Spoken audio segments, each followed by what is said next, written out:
Monday morning, Monday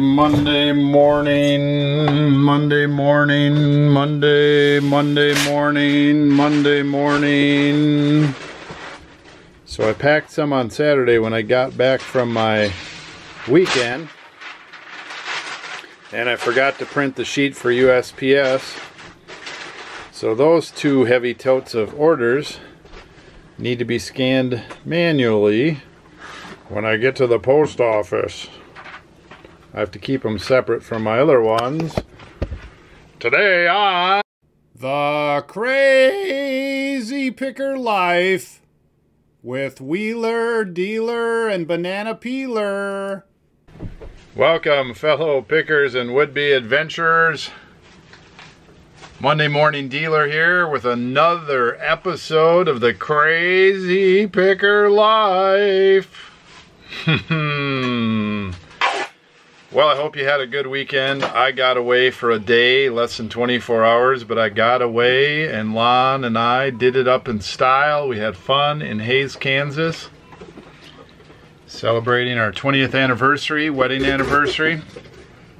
Yep. Came back to normal chaos.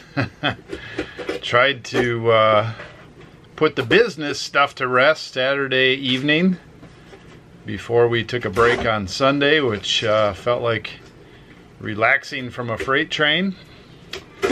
And here we are on a Monday again. Yeehaw! Lots going on. Like I mentioned, packed some orders just to take the edge off. I've got probably 5 or 6 or 7 that I've been working on, including, I'll show you in a minute. Whoa, banana peeler. Yeah. What do you got here? How many? Orders, 13. 13 good ones. And so we got a hot potato that's already been cooked, thrown at the hands, hot potato wise, handled, and it's back down here cooled down, right? Yep. We'll probably sell that one lickety splat. Well, banana peeler's taking care of the important stuff. We sold this big tank. I can show that. Look at that thing. Oh, how much does that weigh? 9 pounds. Oh, you could. Who needs dumbbells? You could work out with this thing. So the good news about this camera is not that we sold that for 80-90 bucks plus shipping, which it's pretty cool higher end movie camera from the early days. And on the front it has spots for multiple lenses.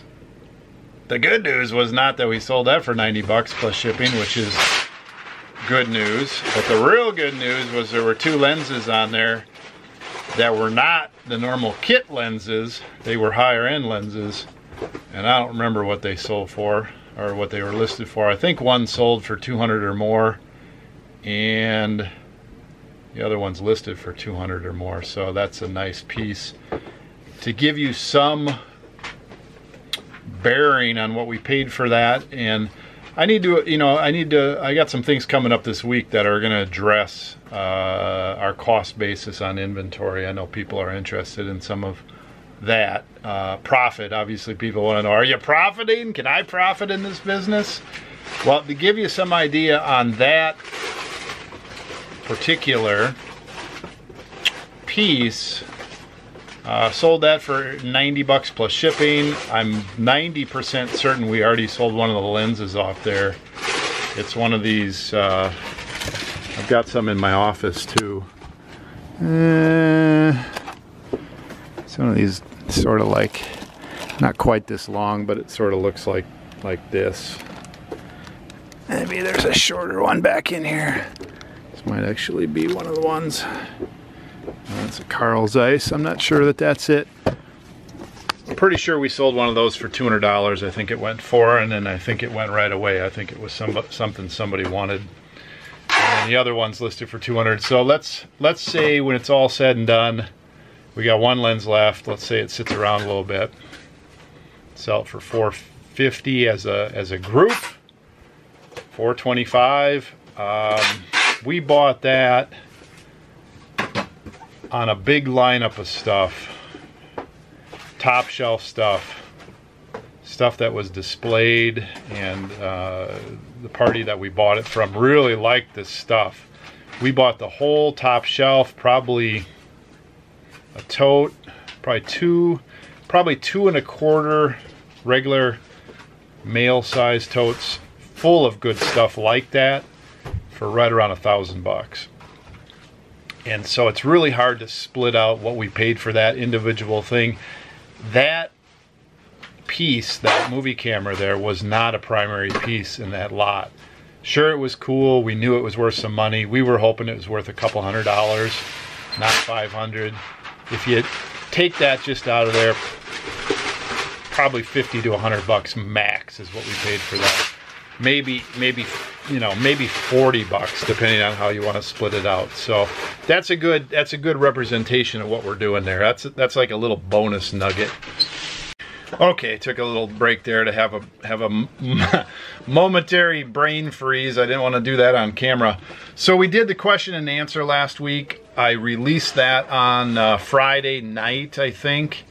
I had it, what a 3-hour video. Everybody's like, 3-hour video? You should try to render that thing on your computer and upload it. That's when you're on the road. That's the problem.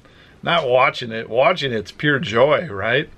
Except for the occasional person that, I guess, uses it as a personal torture device, watching it, hating it all the way. Oh, dealer, you're forcing me to watch it. Oh, I hate this. Now I got to comment. I don't get it. Whatever. So thanks for all the comments on that. I did read them all. They are a mixture of good, bad, and ugly as usual. Mostly good feedback, so I think everybody that commented, for the most part, appreciated some of it, and that's good. I'm not wanting to get an extra cookie on my cookie plate or anything like that. But it is nice to get good feedback when you put together something like that. I enjoy doing it from the fact that I like talking about the business. And my wife said, you just like talking in general, dealer. Well, yes and no. I like talking about things that I'm passionate about. I do like debating certain subjects, and I do like learning from people that are really able to communicate in a way, just wandering around here, able to communicate in a way that reaches me. So if somebody comes to me and says, oh my gosh, dealer, this, that, and the other thing, and here's, where you're at, and, okay, that just doesn't reach me, because I look at that and I'm like, okay, so this is your opinion. It's one of those things where it's going to be hard to put facts on that, and if it's directed at me, okay, I see where you're coming from, but you don't know me necessarily, so it's pretty hard to do that. Okay, I'm off on a tangent. Anyway, the question and answer was a success. We got that out there. Good information out there. We will have another follow-up question and answer. I kind of wanted to answer a few follow-ups on some of the comments and questions. I'm not keyed in enough to do that this morning, Monday morning, after a weekend where I was in and out of town and trying to play catch up, and still spending time with my kids and things like that. So I am doing well this morning with business, but I am right in a whirlwind where the week starts. It's week 3 of homeschool. I'm still not, I'm already a little bit behind on certain things. So trying to catch up this week. But thanks again for the question and answer. I enjoyed the comments, the thumbs up. We gained some subscribers. That's good. We will do another one sometime in August. For sure not in the first half of August, but maybe towards the end of August. I will try to announce that. The reason I did it like I did it is I really don't feel comfortable going out of town necessarily, and then just announcing, woo, I'm going out of town, everybody knows. I don't like that. So we did that. Whatever, right? I bought a couple cool items over the weekend, so picking does not stop. Lon got a chance to do a little browsing and shopping in Hays, Kansas, and I got to do a little shopping in Hays, Kansas. Let me show you. Okay, here is item number 1 of 2. This is a Lindbergh line motorized 40-foot Chris Craft Sport Fisherman by Paul Lindbergh, motorized. 30 inches long, motor included. Don't know if it's in there yet. I haven't pulled this thing apart. Suitable for radio controlled, one-piece hull, This thing is awesome, okay? Because of the size of this thing and the age of this thing, which I'll tell you about in a minute, and the fragility of this thing, and the original cost of this thing for kids, there are not a lot of these left. They remade these in somewhere in the 80s, I believe 1984. And from what I can tell, 2 of those kits, unmade, sold at auction for $200 plus shipping.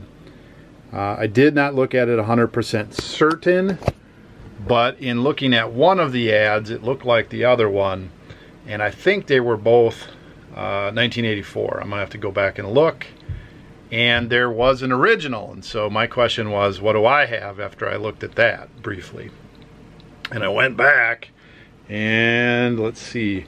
Sometimes you can find the copyright date on the box, and if the instructions are there, which these are in pretty poor condition, but a lot of times you can find them on the instructions. Now sometimes you'll find a date on the instructions, and you got to look at it carefully, because they will reissue the instructions along with the model for several years, and so you may have a little later date.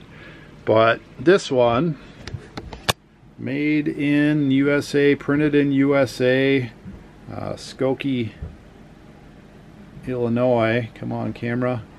Can you see that? Focus, focus, focus. Gotta get the lighting wrong or right. Anyway, it says 1965. So, it's a real deal. Now, this kit, unmade from 1965, I have a feeling I'm gonna maybe Google just to try to get a point of reference, probably would be worth more than $200 at auction, especially if you did a buy it now and waited, than the 1984 kit. Now some people will just unload this thing. They find, you know, what I would say would be once a year fine for this kind of thing, models and such. For me, maybe I find 2 things like this per year in the model category. In the model boat category, it's probably once a year. I did find 2 very large boats like this, not as cool, not you know, this is a 40-foot sport fisherman with the cool seats on the back that have the place to put the pole, and you sit in there and you strap yourself in, you know. It's got the long, crazy antennas, which are either in the box, there's a bunch of stuff in the bottom. You can see these cool outriggers or antennas or whatever. The boats I had were not as cool, and they were mostly wood. They sold for close to a couple $100 each, and I picked those up pretty cheap. They were also big boats, and you don't find them very often. A, they didn't make a lot of them. B, a lot of them were made, used, and destroyed. And then some of them, if you ever get to go to one of these boat model shows, and I'm trying to think, the one I ran into was in Manitowoc, Wisconsin. There's a submarine and a boat that you can tour, and a museum, and they had actually a show going on the month that we were there, and some of these things were displayed where the people make these beautiful boat models that are, you know, hundreds of hours. If you bought one of those, thousands of bucks. I mean, they're like A quality or better, and they're all the fittings are brass and cool and things like that. So there are people that take this and they make it even cooler. There are people that take all those models and either make them or make them, you know, even better. professional model builders, you know, not just hobbyists. There's hobbyists, there's high-end hobbyists, then there's professional boat builders. So this is really collectible, okay? Sure, it's already made. Sure, there are pieces missing. Sure, it's broken up. Somebody will restore this thing. And when I saw this in the shop I went to in Hayes, I was like, I put a note in the back of my mind. I was having a discussion with this lady about Jeeps and her cool pickup Jeep, 66. Maybe it'll come to me, but a really cool pickup Jeep that has a neat name. I just can't remember it. I know Jeeps. Pickups aren't necessarily my thing, and I've seen a few of these in pictures, but she has a neat one out front of her shop if you ever get a chance to go down the main drag Vine, I think, and she's on the east side. I'll give her a shout out down the road. I think she's going to do some flea markets and some things there in the future. So anyway, I saw this in her shop in the back. It didn't have a price on it. I looked at it, I noted it was there, and when we were done talking, I said, so what about this boat? And she didn't really value it, and a little bit of me feels bad, and I didn't take her to the cleaners on it. I let her name the price, and then I told her, you know, you got to look out for these kind of things, and dealership cars are worth money. And she asked me how much I would sell it for, and I told her $100 plus shipping is what I'm aiming at. And at the time, that's, you know, that's a safe number. I don't know if I'll get more than that, but I have a feeling I will get more than that. And what I told her on the back end of the discussion is, if I do really good on this stuff, I'm going to come back and buy more from you, and we can have, you know, we can have discussions. She is an expert on many things, but the funny thing about it is she's 10 or 20 years behind me. So what was collectible 10 or 20 years ago is what she still knows. And it is unfortunate that a lot of antique stores that are still surviving are like that. But those people got busy and they didn't keep up with necessarily everything that's hot. And so you can still find things at antique stores, especially if you have certain niches that you really know. And so I told her, you know, I'm going to come back. So this is one item I got. I really like it. This kind of thing I really like. Somebody's going to take this in and do something with it. It seems to be in reasonably good condition. I paid 30 bucks. Did I say that already? 30 bucks. That's a good buy. That'll help pay for our weekend where we spent more than 30 bucks. We spent more than the difference between 100 and selling it for 100 and buying it for 30. We spent a little bit more than that, but this will help. And even Lon said, hey, that'll help. So shout out to whoever. Let me get the other item. Okay, so here's the second item I picked up. It's a nice sign, Toronto Daily Star. There's more going on in the Star. You know, you can see by the corners, it is some version of a porcelain sign. I've seen some that seem thicker paint, and I think not all porcelain signs are made the same. This is probably, if I had to put a date on it, I would think 50s and before. Could be 40s. Could be newer if somebody's making porcelain signs in the 60s or 70s. I don't know. I really don't know. The problem out there with newspaper signs, there's not a lot of them. There's just not a lot of them. There's not a lot of these signs. I can't find a like sign like this. And comparables, then what I start doing is I start comparing it to other signs in that category. Other signs in that category go pretty well. There definitely is a collector's market. It is not as strong as gas and oil and automotive. It is not as strong as beer and beverages. It's not as strong as a few other categories. It's a secondary category is what I would call it. But being that it is a scarce sign, there's not a lot of them out there, the collectors that want this would really want it. And I think, knowing what I know with my quick research and my sign knowledge, I would have trouble starting this under $200 plus shipping. I may go a little higher just to test the waters and see what kind of traffic I get, see what kind of hits I get. Sometimes you miss out on the buyer doing that because the buyer comes along. If your price is right, the buyer comes along and snaps it right up. If your price is too high, they may look at it and they may go, when I get back to it, I'll see if it's still here. Because they've got they've got a budget and they can go out and find the sign today, whether it's yours or somebody else's. There's just too many to choose from for some of those impulse buyers. If yours is priced right, then you got them. If not, you might lose that buyer and you might have to wait. And here comes Wheeler. Yeah, I have an eBay issue. eBay's messing up again. Uh-oh, do bad things? Well, it's sort of partially your fault, but it's also they're tricking you. Want to talk to you about it for a minute? Oh, off camera. Nah. I'll be up in a minute. Could be on or off, whatever. No, I don't want to chance it. That sounds dangerous. Yeah. If I'm involved, I don't want to lose face, man. Yeah. I'll be up in a minute. Yeah. We'll see what that is. So it was marked 75-ish or something. I mean, I'm not gonna say give it to me for $5, but I bargain with people. You got something priced. I guessed it was sitting there a while because of the local market. People are like, I don't want the Toronto sign. I live in Hayes, Kansas. You know, give me a gunslinger sign or a belt buckle or a, I don't know what.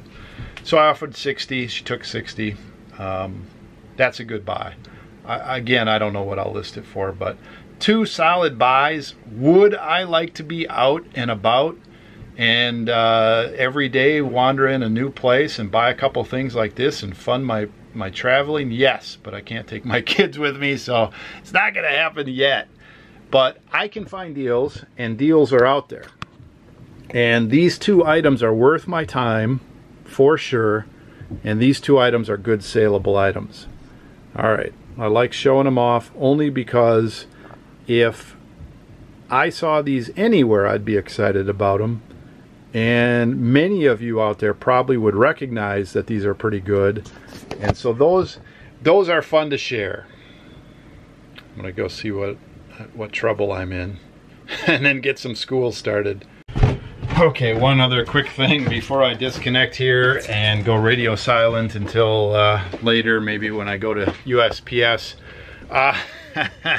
So I didn't do anything wrong, but Wheeler ran into the eBay upgrade system where when you're listing things, you got to be awful careful not to choose, or you might even have to click these upgrades off. Sometimes they seem to be on there when they shouldn't be on there.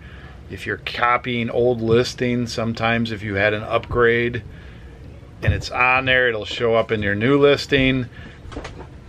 I try to weed out a lot of these things when I relist, and I'm going to talk more about this subject in a video sometime, maybe later this week. I'm going to do some investigation and auditing of my own situation to see how bad it is.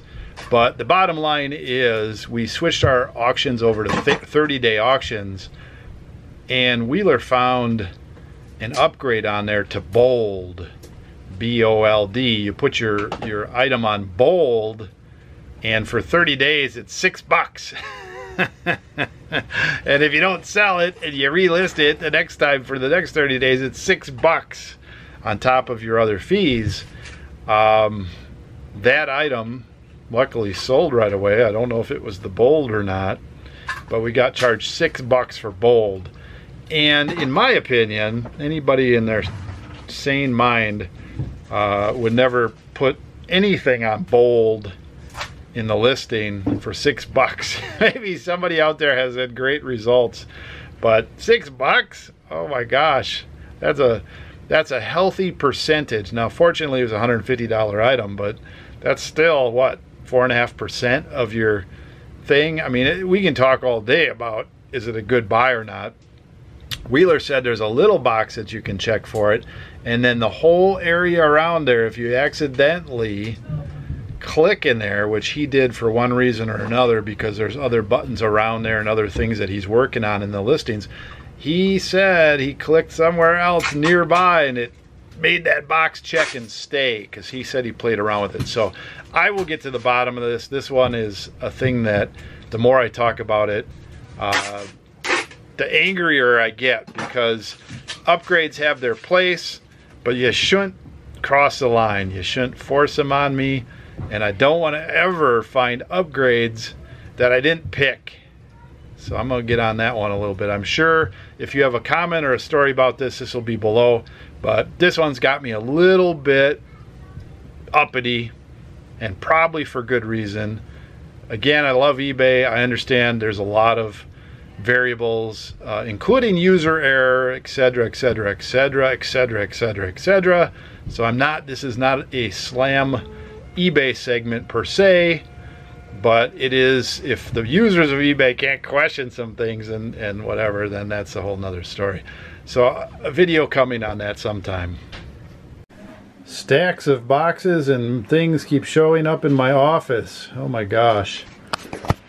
Well, I'm about ready to go running and run an errand, but I'm going to mention this again. We're going to do some sort of a major project towards the middle or end of this week, and I'm going to get a semi-load of stuff in here to do that project. It's going to be interesting. Maybe not in the way you think because of what I just said, but it will be interesting. Continuing to sharpen the saw in little ways, and of course one of the byproducts of doing a vlog, and or let's call this a semi or mildly successful vlog, is it forces me to sharpen my business, and I like that, other than sometimes it feels like we're sharpening it with a hammer on my head. Stay tuned. Alrighty, running late on time again, running tight. That seems to be the common theme. I have a sheet here, whatever, 27 there. I got Sam with me today, and he's pressing me. He says, "Why are you running late?" And I'm like pushing everybody out of my way and saying, come on, shut the fridge. We got to get through the door with the packages. We're running late. So I snapped at him a little bit. Sometimes you just run late, but that's the new thing. Okay, so here's another 17 that didn't make the sheets because of a packing person error. Didn't get his sheet printed before they erased it for the day. And then there's one UPS. So let's do some math. 27 plus 17, 37. 44, is that 45? Is that right, Sam? Can you add 27 and 17? I get my fingers out. 37, 44, 45 orders.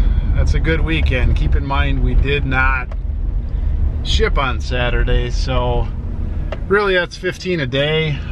15 a day is good. I'll take that any day. They were pretty good packages. I would have to say though, it wasn't the busiest weekend we've ever had, but something I'm going to talk more about in the coming weeks, this momentum thing that we devised. And I give credit again to my wife Lon for pushing me, in a sense, to come up with it, and she was part of that, and so we got it going. So the momentum thing motivates me probably 5 out of 10. I'm pretty self-motivated. The momentum thing, I like the results. The actual motivating factor is not super high for me. It's higher for Wheeler. It's a good motivator for him. I can put a few extra bonuses when he does well in there. I can reward good activity. However, I'm going to talk about this more. If you're not self-motivated, and even if you are, I think it pays to come up with some things besides just putting food on the table and having a few fun times and saving a little money. I think it's better to have something that motivates the boss, you, me. And so I think Lon and I had a good weekend and had some talks and had a drive back and forth when we went on our weekend adventure here, we had a time to start solidifying the next step for us, what we're gonna do. And it's pretty exciting. I'm not gonna share the details now. I'm just sharing the concept, the idea that you gotta come up with something besides your own motivation that motivates you for a full 90-day momentum drive, and I think I got it. It might even motivate me beyond that. Okay, back in the office earlier in the show, and I've had sort of one of those disjointed days where there's a lot going on, but Robbie the Banker, I sold one of those out of package for 20 bucks plus shipping, and then over the weekend, new in package, I bought these, all three of them. This is the last one, another one new in package, and another out of package one. I believe I paid $30, maybe $20. I believe it was 30. I believe these were marked 15, 15, and then the other one wasn't marked, and I think I got them all three for 30. I'm not positive. I buy so much stuff, sell so much stuff, it really doesn't matter. Sold this for 75 plus shipping, so that's a good turnover. So what's up for the rest of the day for me is school. I gotta not only get caught up, I've got to get caught up for my Monday on that. I've got all the knick-knacky things that I do around the house every day, like load the dishwasher, you know, things that don't make the vlog. And then just some box maintenance, all the stuff that's been coming in. I've got to stow some of that away. I need to teach Jacob banana peeler how to do some of that. That would be fun. Up his pay a little bit and teach him how to do a little more responsibility on the boxes that come in and things like that. Those are things I continue to add so I can pull away and come up with whatever's next. So I want to list those two items, the boat and the sign, and I still have remnants that I didn't list yet. Bad dealer. So I can get my listings in today, and then starting tomorrow, possibly Tuesday or Wednesday, is the next big project, fun project. Woo-hoo-hoo-hoo. Camera shut off. Tomorrow's another day, and I think I'll just say pick well, list often, and see you tomorrow. Dealer out. Hey, Wheeler. Dealer production.